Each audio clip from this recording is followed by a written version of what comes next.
지난번 관음제일 때 이제 가족에 대해서 이야기를 했습니다. 기억을 좀 환기하는 차원에서 간단하게 말씀을 드리면, 가족이라는 것은 혈연과 식구라는 이 두 가지 요소를 포함하고 있는 것이 가족이다. 그런데 우리 현대의 현대 사회에서는 이 두 가지를 다 갖춘 가족, 진정한 가족은 갈수록 좀 보기가 힘들어진다. 그래서 현대에 이르러서는 혈연으로 서로 인연을 맺고 한때 식구로서 같이 살던 사람들, 하지만 지금은 같이 안 살 수도 있는 이런 사람들까지 다 우리는 지금 가족이라고 이야기를 하고 있다. 그리고 실제로 우리나라 이 인구조사 결과를 보면 1인 가구가 40%에 달한다. 이 말은 혼자 사는 사람이 10명 중에 4명이나 된다. 그런 이야기. 그래서 실제 우리는 지금 가족이라고 하는 것이 실제 현실의 일상 속에서 가족이라는 그 기본적인 단위를 이루고 우리가 살아가는 사람들은 오히려 적고, 실제로는 마음속에, 머릿속에 가족이라는 어떤 생각을 가지고 우리가 살아가고 있다. 이러한 시기에 야말로 당시에 부처님이 말씀하셨던 것들을 우리가 가슴에 새겨야 된다. 그래서 홀로 수행하는 수행자에 대해서 부처님이 간절히 당부하기를, 홀로 수행하는 수행자일수록 소유와 애착을 버려야 된다. 자기 자신에 대한 소유욕과 애착을 버려야 된다. 이런 이야기를 했는데, 그런 이야기가 우리 현대 시대에 꼭 들어맞는 이야기다. 혼자 사는 사람일수록 집착과 소유에 하는 마음을 버려야 되겠다. 이런 이야기를 했습니다. 그러면서 부처님은 정작 본인은 가족을 버리고 출가를 했는데 어떻게 가족에 대해서 우애를 지니고 서로 배려하고 사랑하라고 말을 할 수가 있습니까? 이건 뭔가 앞뒤가 안 맞다. 이런 이야기를 했습니다. 그리고 우리가 가족을 위해서 열심히 기도를 해도, 예를 들면 남편이 악업을 짓고 낚시를 간다든가 그러면은 보살님이 아무리 열심히 기도를 해도 그 기도의 그 선업이 과연 우리 바깥 처사님에게 갈 수 있겠냐, 이런 건 우리가 또 어떻게 우리가 이해를 해야 되는가, 이런 현실적인 문제에 우리는 봉착을 한다. 그럼 이런 문제를 우리는 어떻게 바라봐야 되는가 하는 이야기를, 그거는 제가 다음에 초사할 법회 때 하겠다, 이렇게 이야기했습니다. 그래서 오늘 그런 문제를 가지고 이야기를 할까 합니다. 일단 가족이라는 것은 크게 보면 부부가 가족의 가장 최소 단위죠. 그 다음에 자식이 있고, 가족 관계 하면은 부부 간의 관계, 부모와 자식 간의 관계, 다음에 형제 자매 간의 관계, 이렇게 우리가 나누어서 볼 수가 있습니다. 그럼 제일 처음에 그 두 번째로 이야기한 보살님은 열심히 기도를 하는데 바깥 처사님께서 아무 생각 없이 낚시를 간다거나 해서 악업을 지으면 보살님의 그 기도 공덕이 과연 남편에게 가는가? 이 문제를 가지고 한번 이야기를 해봅시다. 아주 현실적인 문제지요. 만약에 안 간다 그러면 우리 이제 정심사는 문 닫아야 됩니다. 여러분들 기도해봐야 아무 소용 없으니까 우리는 이제 문 닫고 신고를 해야죠.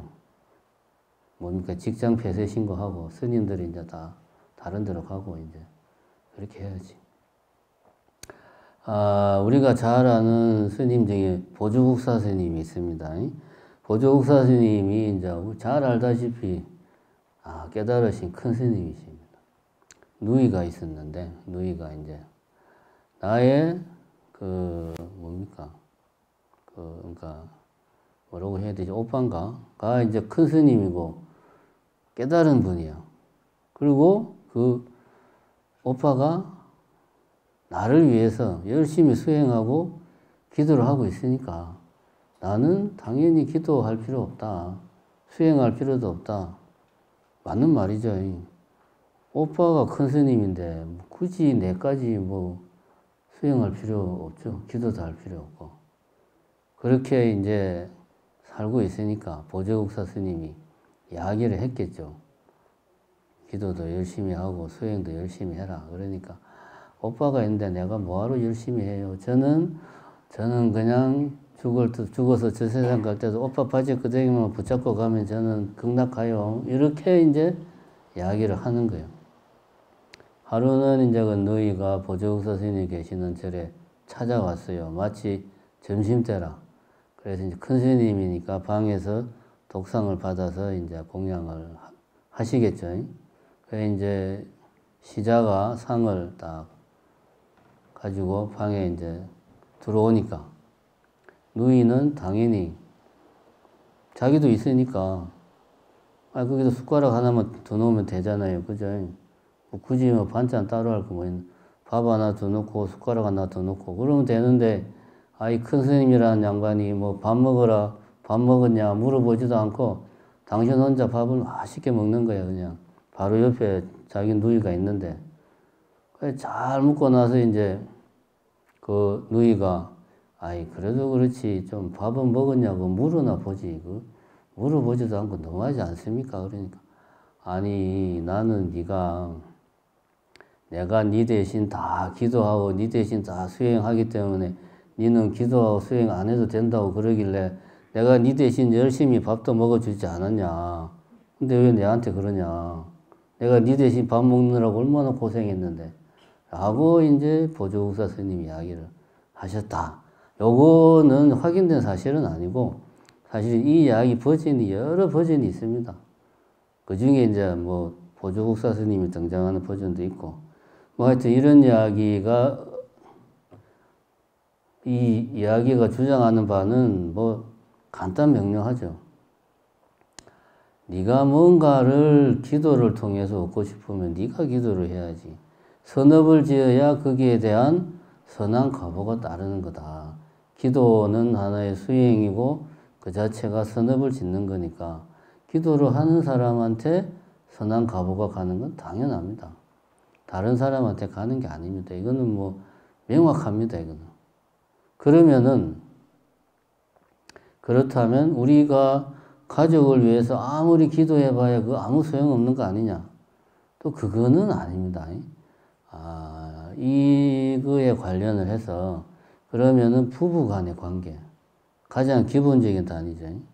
일단 자식은 둘째 치더라도 부부는 어떤 관계냐? 부처님께서는 부부는 어떤 관계로 생각을 하고 있는가? 이 이야기를 우리가 살펴보면 지금 이야기에 대해서 좀 우리가 해결점을 찾을 수가 있다. 부처님의 그 전생 이야기는 많습니다. 그게 이제 실제인지 뭐 가상인지는 모르겠지만 어쨌든 경전으로 따로 이렇게 나올 정도로 전생 이야기는 많아요.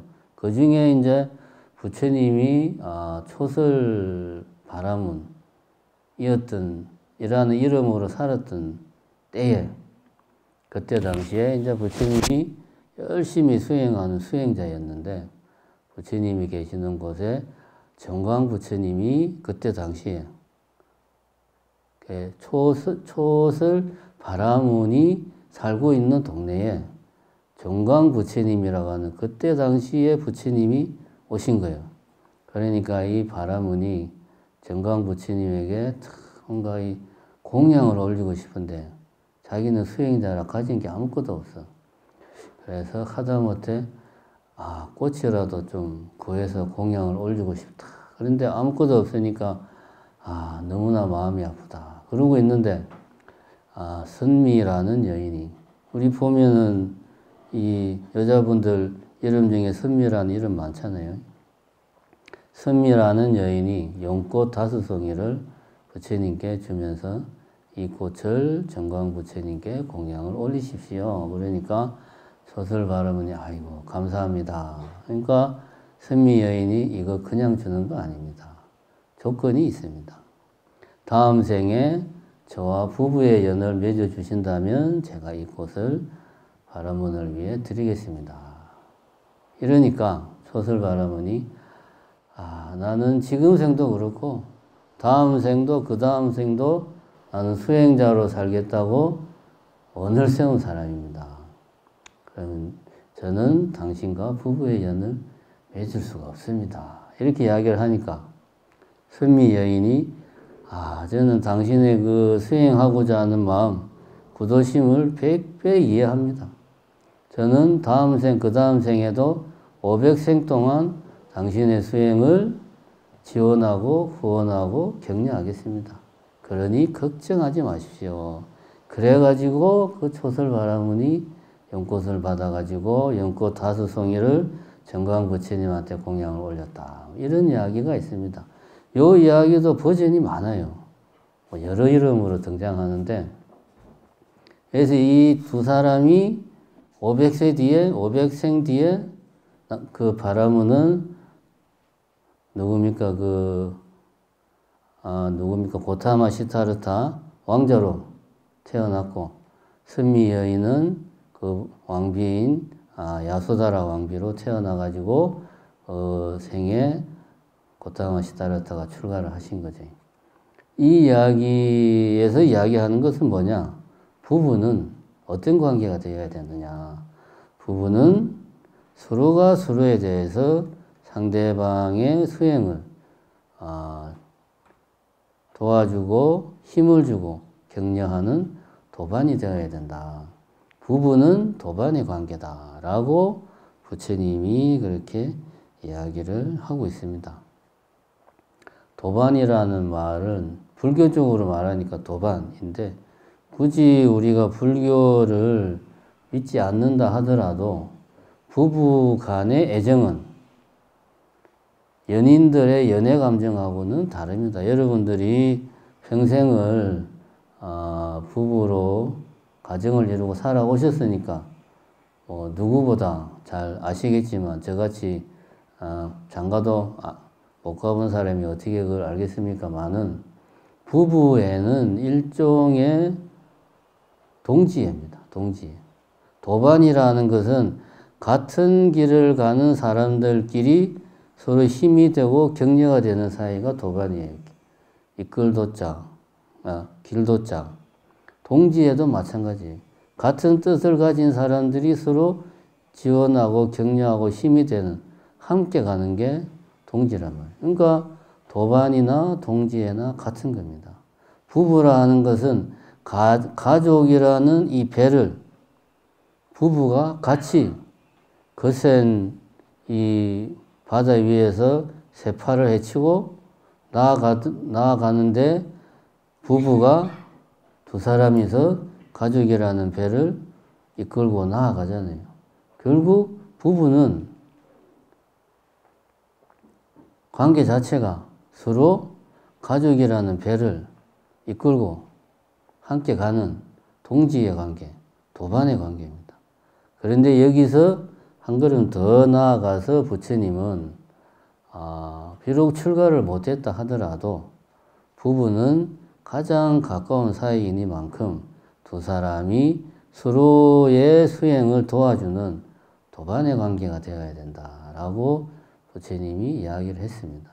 그래서 내가 기도를 하는 것은 첫 번째는 내 자신의 수행을 위해서고, 두 번째는 나의 배우자가 열심히 수행할 수 있는 환경을 내가 만드는 겁니다. 그러므로 해서 내 배우자의 수행을 내가 지원하고 지지하고 돕는 거죠.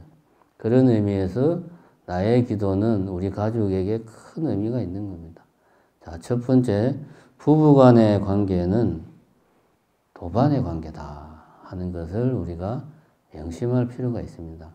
많은 사람들이 착각하는 것이 부부는 애정으로 서로가 서로를 애정으로 아끼고 사랑해야 된다. 맞는 말인데 그 애정이라는 게 3년 넘어가면은 쥐어 짜도 안 나오잖아요. 그게.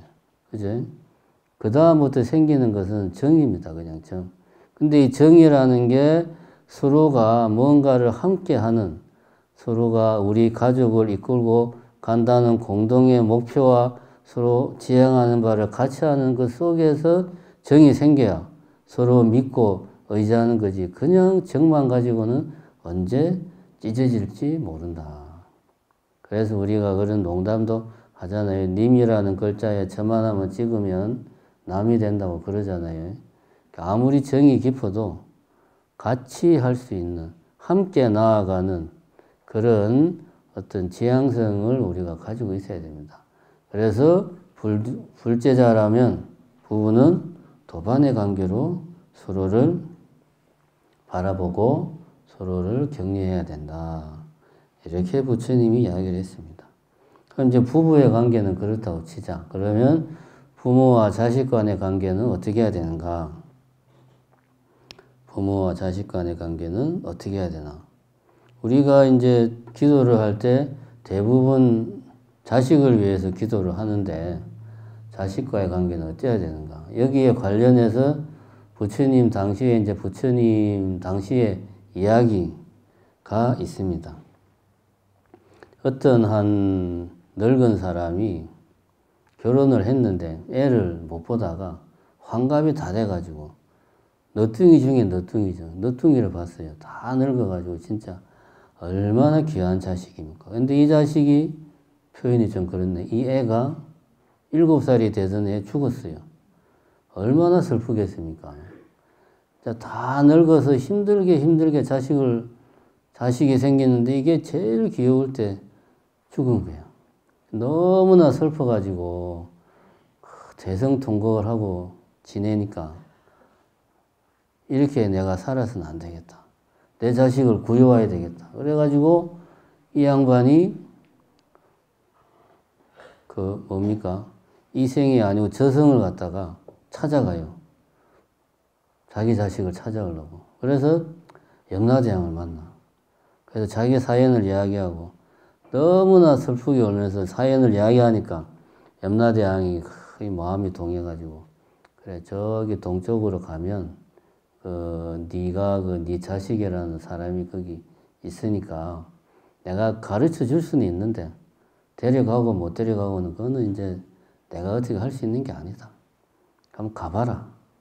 가니까 진짜 자기 아들이 있는 거야.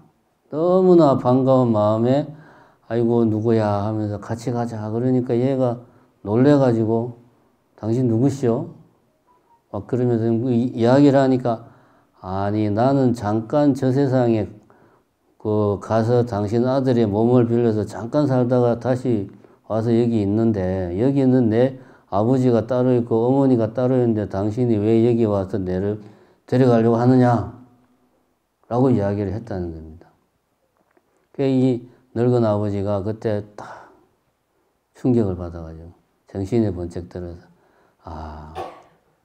내가 자식이라고 하는 것도 그냥 한때 인연이구나 라는 것을 그때 깨닫고 이제 그 다음 이야기는 뻔하죠. 부처님 말씀대로 열심히 수행을 해서 깨달음을 얻었다더라 이렇게 이제 이야기를 합니다. 이런 이야기를 하시면서 이제 부처님이 이렇게 이야기를 합니다.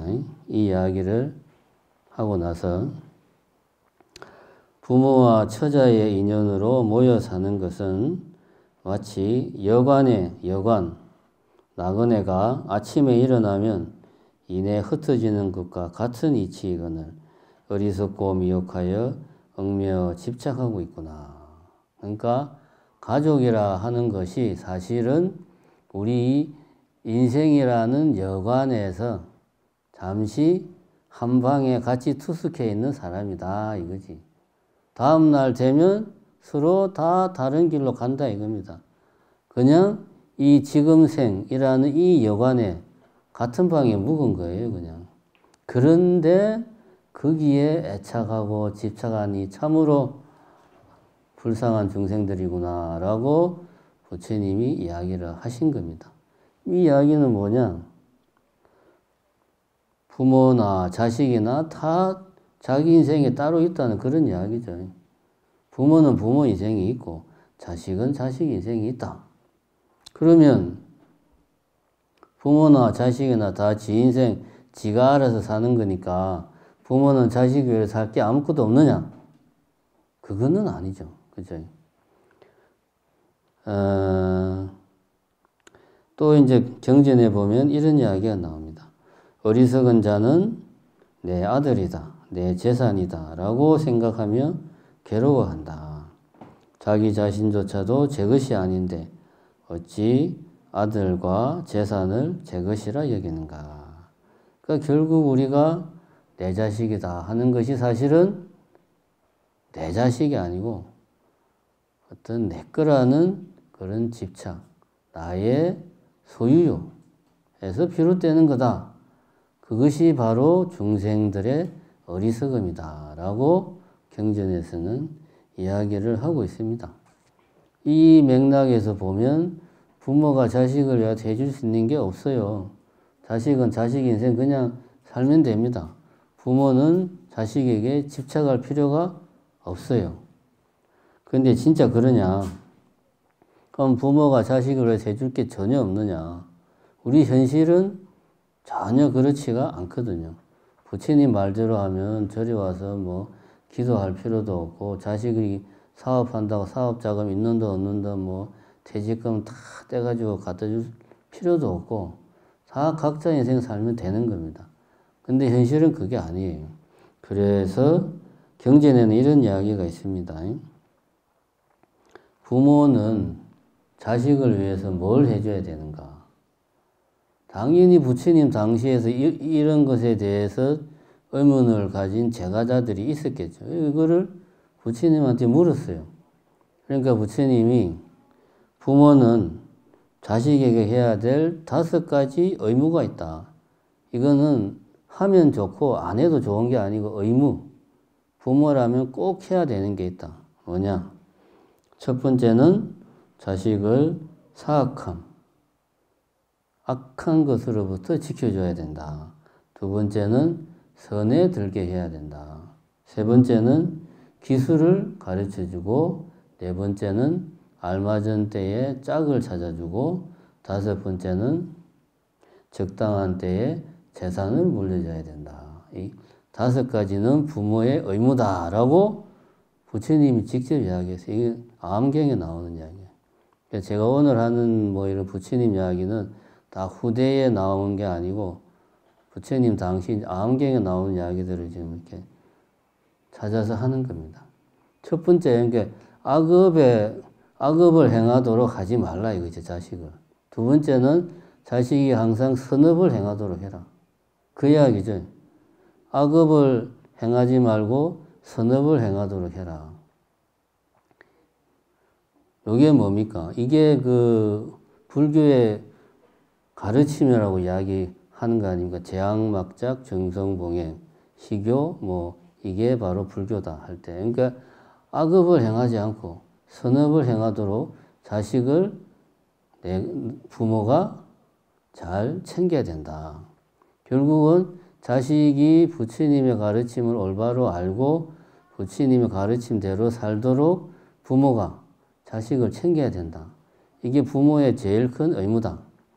그리고 나서 그 자식이 사회의 일원으로 살아가야 되니까 사회의 일원으로 살아가는데 필요한 기술, 그 다음에 자식도 가정을 이루어야 되니까 배필을 정해주는 것, 적당한 때에 자식이 아무것도 없는 빈손에서 시작하면 힘드니까 그 자기가 가지고 있는 재산을 물려주는 이런 것들을 해야 된다. 결국은 부모는 자식에게 뭐다? 정신적인 스승이다 이거지. 마치 부처님이 부처님의 제자들에게 선업을 행하고 악업을 짓지 말라고 가르치고 수행하고 수행을 점검하듯이 부모는 자식에게 어떤 스승이 돼가지고 자식이 올바른 길로 갈 수 있도록 항상 독려를 해야 된다. 이런 이야기입니다. 이 이야기를 다시 말하면은 자식이 부모가 아무리 자식을 위해서 열심히 기도를 해도 진짜 너무 기도를 열심히 해가지고 온 세상의 신들이 다 감동을 해서 그 원하는 바를 그 자식에게 주려고 해도 선한 과보를 자식에게 주려고 해도 자식이 그거를 받을 그릇이 안 돼.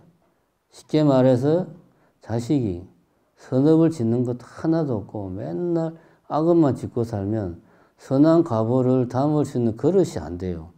그러면 부모가 아무리 열심히 기도를 하고 해가지고 그 공덕을 자식에게 돌리려고 해도 뭐 받을 수 있는 그릇이 없는데 그거 해봐야 아무 소용 없습니다.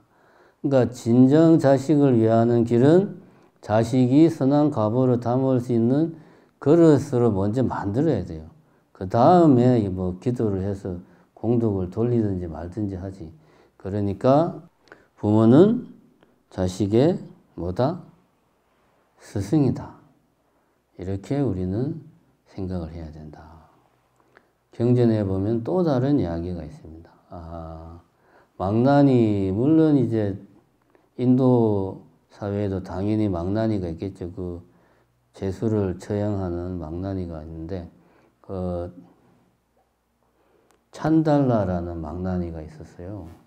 이제 왕이 이제 재수 사형 집행하는 자리에서 저 죄인을 이제 사형에 처한다. 그러니까 저 죄인의 목을 베라. 그러니 찬달라 망나니가 저는 이 죄인의 목을 벨 수가 없습니다. 라고 이제 왕에게 이야기를 하는 거예요. 왕이, 아니, 망나니가 목 베는 게 자기 일인데 뭔 그런 말도 안 되는 소리를 하냐?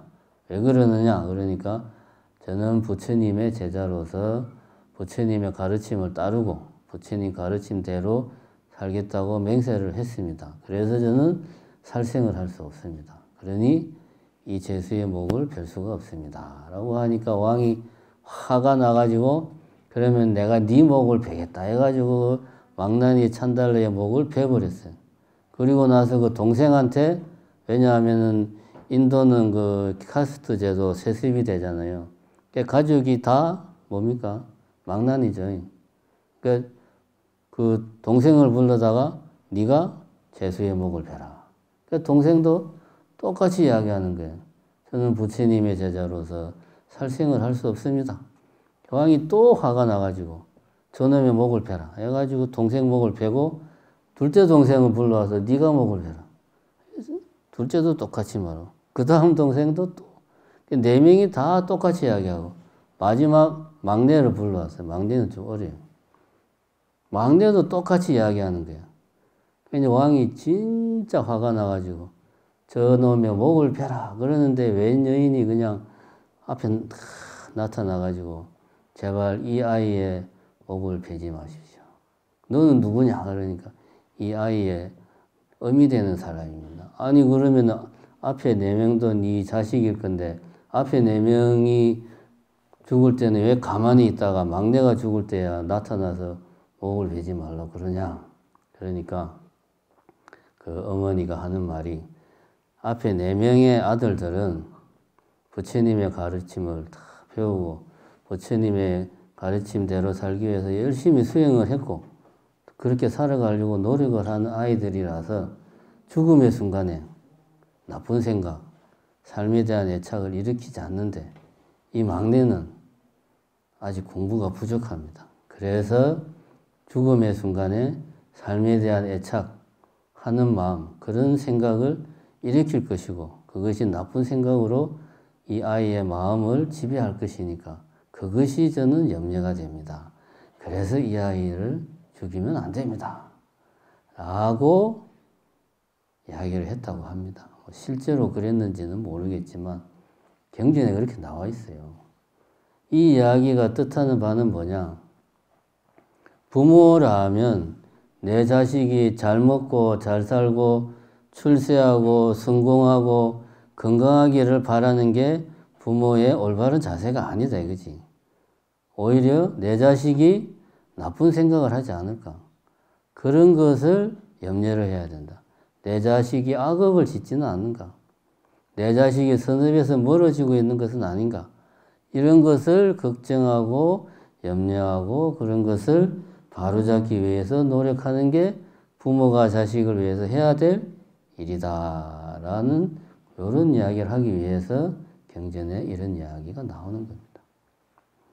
그러면은 자, 이 가족이라고 하는 것이 이만큼 우리 불교의 관점에서 봤을 때 도반으로서 스승으로서 중요한 관계를 맺고 있다. 그러면은 이 관계가 다음 생에도 그 다음 생에도 계속 이어졌으면 좋겠다. 이번 생에 우리가 부부의 인연을 맺었는데 다음 생에도 부부의 인연을 맺고 싶다.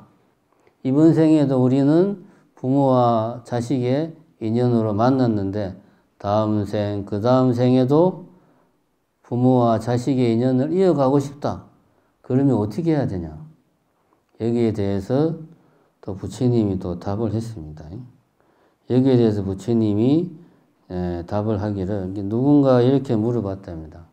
우리 부부는 금술이 참 좋아가지고 저는 다음 생에도 이 여인과 함께 살고 또 다시 부부로 태어나서 부부의 연을 맺고 싶습니다. 어떻게 해야 됩니까?